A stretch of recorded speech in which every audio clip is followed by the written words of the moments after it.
By the time this day ends, Private Dmitry Volkov will understand something no Soviet training manual ever explains. He will learn that surviving the Soviet army has less to do with strength, ideology, or patriotism, and far more to do with learning when to stay silent, when to obey, and when not to make even the smallest mistake. This is not a story about heroism or battlefield glory.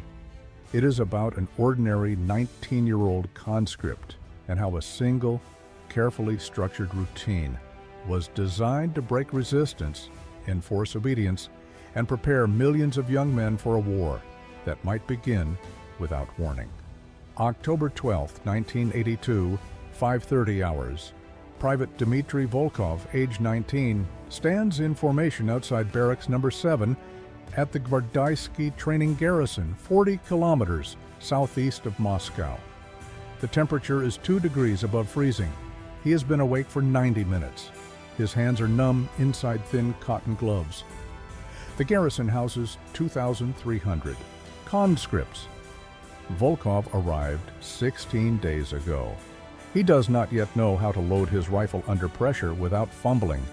In 6 hours, he will make his first significant mistake. The Soviet Union maintains the world's largest peacetime standing army. 4 million men serve under conscription. Each recruit completes 2 years of mandatory service. The training system operates on the assumption that war with NATO could begin at any moment. There is no gradual introduction.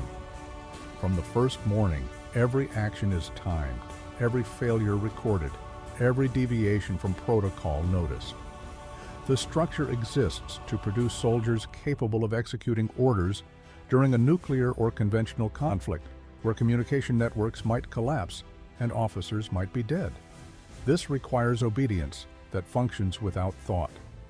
Volkov does not yet possess this obedience. The formation lasts 30 minutes. An officer walks the line. He stops in front of Volkov. The private's collar is fastened incorrectly. The officer does not speak. He marks a notation on a clipboard.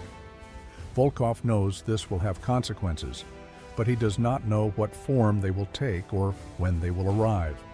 This uncertainty is intentional. The morning inspection ends. The conscripts march to the mess hall. Breakfast lasts 12 minutes. The meal consists of black bread, kasha, and tea. Volkov eats without tasting the food.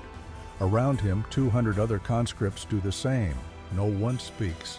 A first-year private who speaks without permission during meals receives punishment details. Volkov learned this on his 3rd day when he asked another conscript for salt. He spent that evening cleaning latrines with a toothbrush for 40 minutes while a sergeant watched. At 6:30 hours, the conscripts return to the barracks. They have 8 minutes to prepare for morning drills. Volkov's bed must be made to exact specifications. The blanket must be stretched tight enough that a 2-kopeck coin dropped on it will bounce. The pillow must be positioned 15 centimeters from the head of the bed frame. His rifle must be clean. His boots must be polished.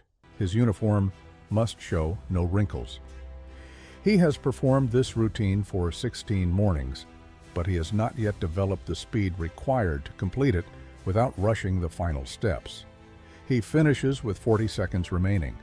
He stands at attention beside his bunk. A junior sergeant enters the barracks.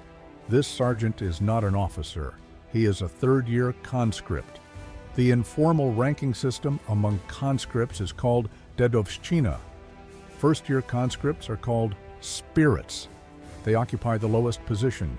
Second-year conscripts are elephants.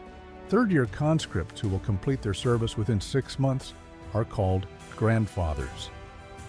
The grandfathers control the barracks when officers are not present. They enforce rules that do not appear in any manual. The junior sergeant is a grandfather. His name is Kasatkin. He walks slowly down the aisle between bunks. Kasatkin stops at Volkov's bunk. He examines the blanket. He drops a coin. It bounces. He checks the pillow placement with a hand span. Correct. He lifts the rifle from its rack. He opens the bolt. He looks into the chamber. There is a small amount of dust near the extractor. Kasatkin closes the bolt. He replaces the rifle. He looks at Volkov for 3 seconds without expression. Then he moves to the next bunk. Volkov exhales slowly. The dust was minimal, possibly acceptable. But he cannot be certain. The informal system operates on subjective judgments.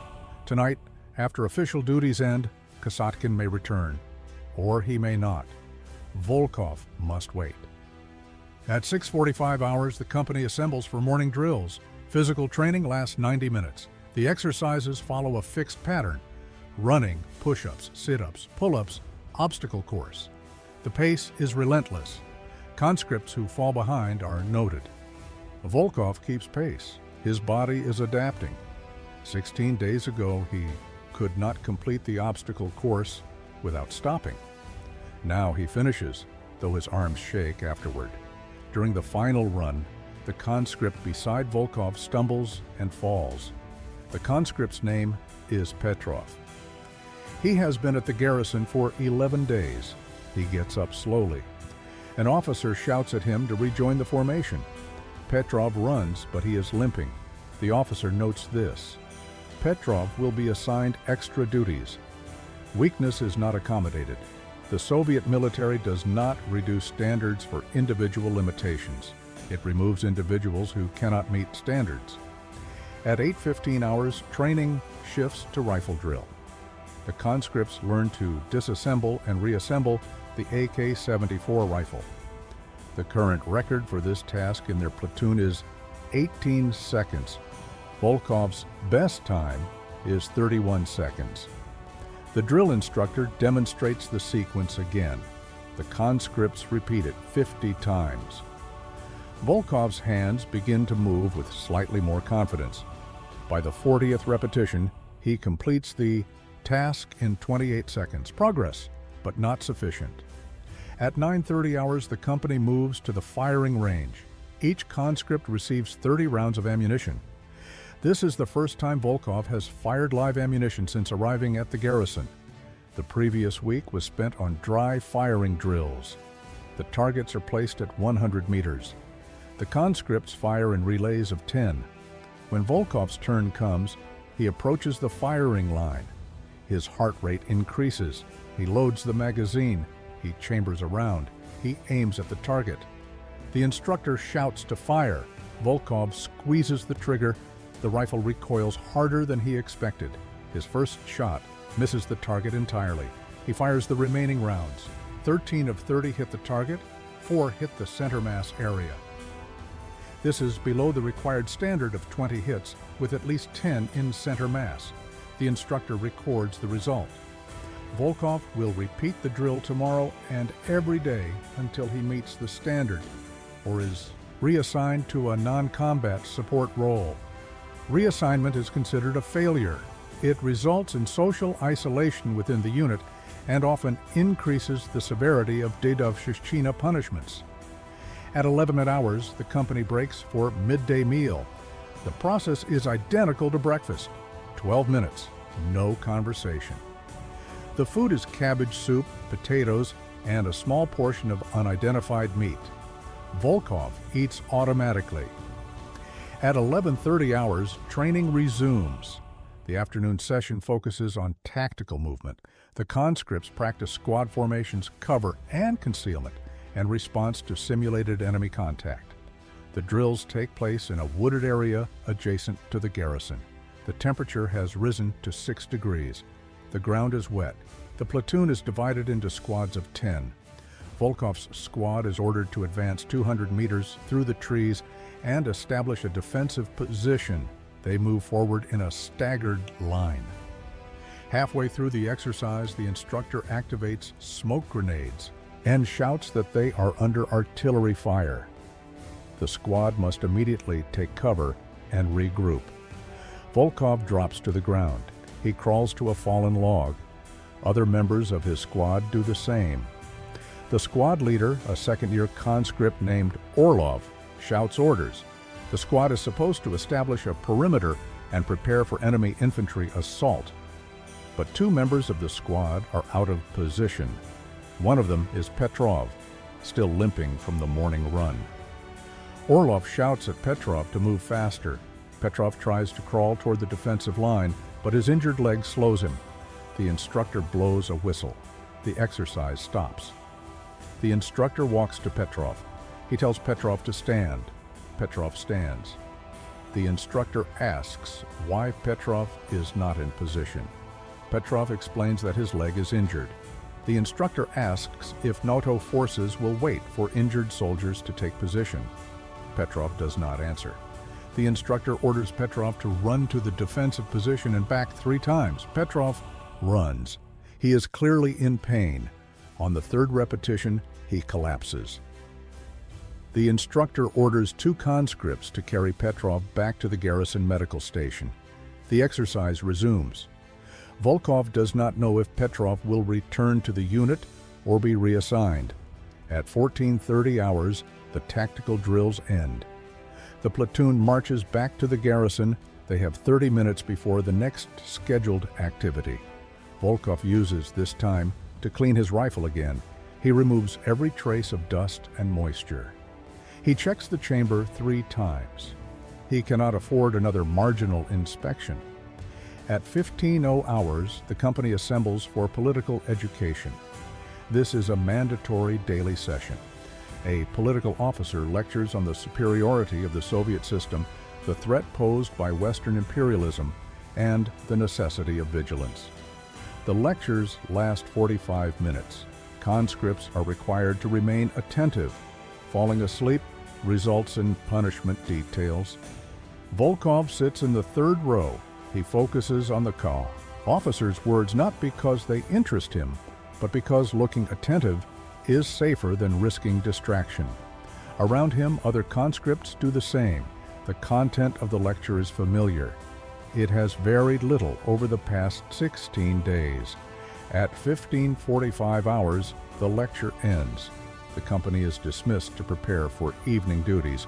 Volkov returns to the barracks. He has 1 hour before the evening meal. He uses this time to write a letter to his mother. Letters are permitted once per week. They are subject to review by officers before being sent, Volkov writes carefully. He tells his mother that he is well, that training is progressing, that he expects to complete his service successfully. He does not mention the collar inspection, the rifle dust, or his poor performance at the firing range. Such details could be interpreted as complaints, and complaints in letters result in disciplinary action. At 16:30 hours, he seals the letter and places it in the outgoing mailbox near the barracks entrance. At 16:45 hours, the company assembles for evening meal. The process is identical to previous meals. 12 minutes, no conversation. The food is soup, bread, and tea. At 17 hours, the company is dismissed for 1 hour of personal maintenance.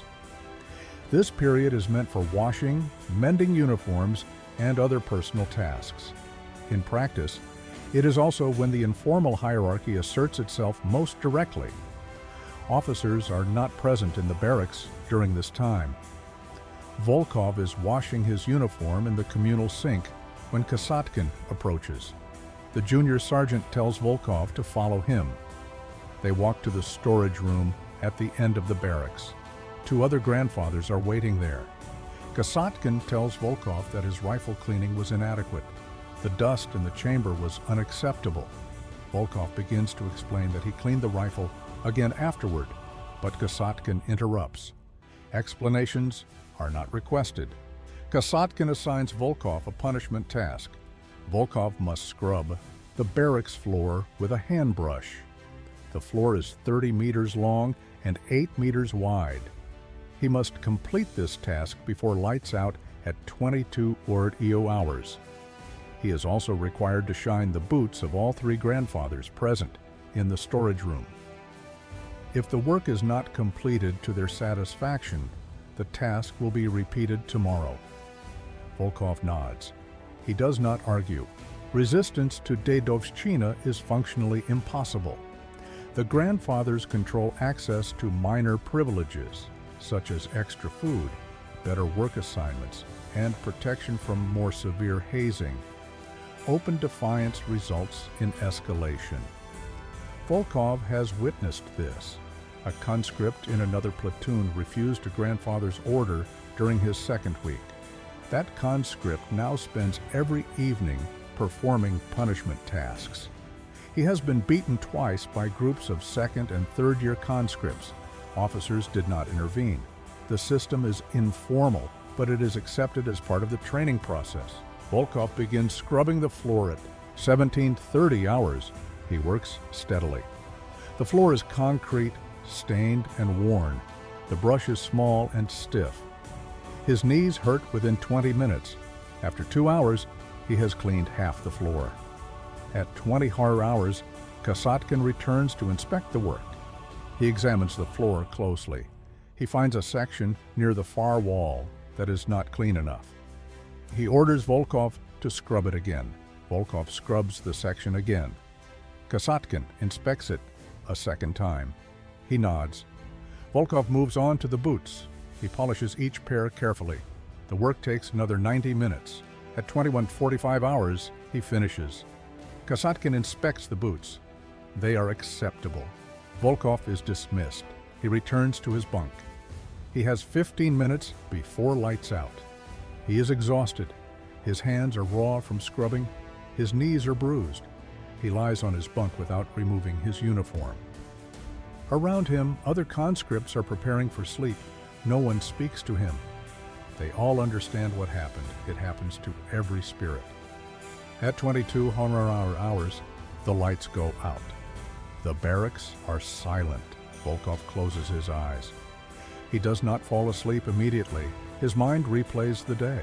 The collar, the dust, the firing range, the floor. He calculates that he has 714 days remaining in his service. Tomorrow will be almost identical to today, and the day after that, and the day after that. He understands now that the routine is not incidental. It is the training, the physical drills prepare the body. The repetitive tasks eliminate hesitation. The constant pressure removes the instinct to question orders.